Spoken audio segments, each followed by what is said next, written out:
வணக்கம் நேயர்களே. வெற்றி படிக்கட்டில் சந்திப்பதில் மட்டற்ற மகிழ்ச்சி. ஒன்றின் தாக்கம் மற்றொன்றின் ஆக்கம் என்று சொல்லுவார்கள். இது எதிரொலி போலத்தான். ஒன்றை சொன்னால் திருப்பி அதை சொல்லும். ஆனால் சில நேரங்களில் நாம் வெற்றியை இழந்து தோல்வியை சந்திக்கின்ற நேரத்தில் அந்த தோல்வி நமக்கு பாடமாக அமையும். ஏன் நாம் சரியாக சிந்திக்கவில்லை என்ற எண்ணம் தோன்றும். அந்த எண்ணம் தோன்றுகின்ற நேரத்தில் நமது அறிவும் ஆற்றலும் கிளர்ந்து எழுந்து மீண்டும் வெற்றியை எட்டி பிடிக்கின்ற நிலையை கொண்டு வரும். அந்த தாக்கத்தை ஏற்படுத்தும். இப்படித்தான் நமது சரபோஜி மன்னர் அவர்கள் காசி யாத்திரை செல்ல வேண்டும் என்று சென்றார்கள். அங்கே போகின்ற நேரத்தில் ஒரு ஆங்கில பிரதிநிதி அங்கே தங்கியிருப்பதாக கேள்விப்பட்டார். எனவே அவரை சந்தித்து அன்போடு பழக வேண்டும் என்ற ஆவல் அவருக்கு வந்தது. எனவே ஒரு முன் அனுமதி அவரிடம் கேட்டார். அவரும் கொடுத்தார்.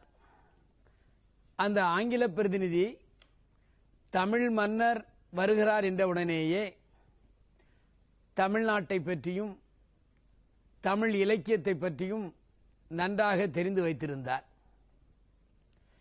சரபோஜி மன்னர் போய் சந்தித்தார். இருவரும் அன்பாக பேசிக் கொண்டார்கள். எல்லா விஷயங்களையும் பேசி முடித்துவிட்டு கடைசியில் இலக்கியத்திற்கு வந்தார்கள். அந்த ஆங்கில பிரதிநிதி கேட்டார், நான் திருக்குறளின் ஆங்கில பதிப்பை பெற்றிருக்கிறேன். அதன் மூலம் திருக்குறளின் பெருமையை நான் உணர்ந்திருக்கின்றேன். தமிழ் மொழியில் உள்ள திருக்குறளை நீங்கள் நேரடியாக படித்திருப்பீர்கள். எனவே தமிழில் எனக்கு கொஞ்சம் விளக்கமாக சொன்னால் நான் மட்டற்ற மகிழ்ச்சி அடைவேன் என்று சரபோஜி மன்னரிடம் அந்த ஆங்கில பிரதிநிதி கேட்டார். அப்பொழுதுதான் சரபோஜி மன்னருக்கு மிகவும் ஒரு இக்கட்டான சூழ்நிலை ஏற்பட்டுவிட்டது. அவர் பிறப்பால் மராட்டியராக இருந்தாலும் தமிழ்நாட்டிற்கு மன்னராக இருந்தார். ஒரு ஆங்கில பிரதிநிதியிடம் இருக்கின்ற தமிழ் ஆர்வம் நம்மிடம் இல்லையே என்று கொஞ்சம் வெட்கப்பட்டு சாமர்த்தியமாக சொன்னார், திருக்குறளை நான் முழுமையாக படிக்கவில்லை. காரணம், என் நூலகத்தில் ஏராளமான இலக்கியங்கள் இருக்கின்றன. அத்தனையும் நான் முழுமையாக படிக்க முடியவில்லை.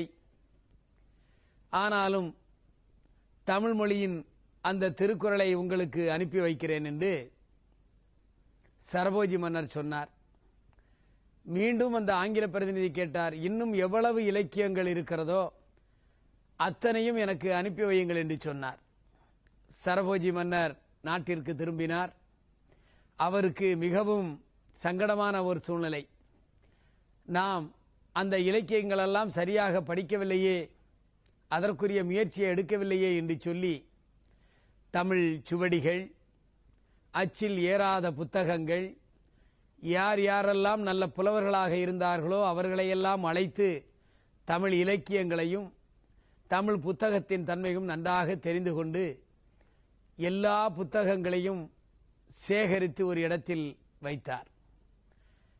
அந்த சேகரித்து வைத்ததுதான் இன்று தமிழுக்கு சேவை செய்கின்ற சரஸ்வதி மகாலாக இருக்கிறது.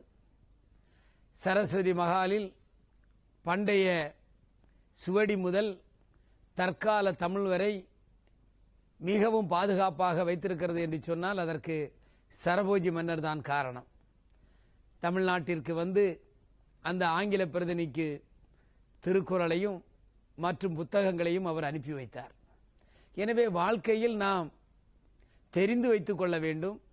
நாம் இந்த ஊரை சார்ந்தவர்கள் என்று சொன்னால் அந்த ஊரின் பெருமையை தெரிந்து வைத்துக் கொள்ள வேண்டும்.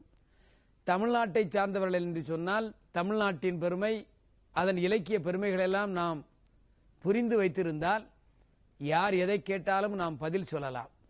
அந்த சரபோஜி மன்னருக்கு ஏற்பட்ட அந்த பிரச்சனை தமிழ் மொழிக்கு ஒரு ஆக்கமாக ஆகிவிட்டது. எனவே ஒன்றின் தாக்கம் இன்னொன்றின் ஆக்கமாக அமைவதை நாம் பார்க்கலாம் என்று சொல்லி மீண்டும் உங்களை நாளை காலை 7 மணிக்கும் இரவு 7 மணிக்கும் சந்திக்கின்றேன். நன்றி, வணக்கம்.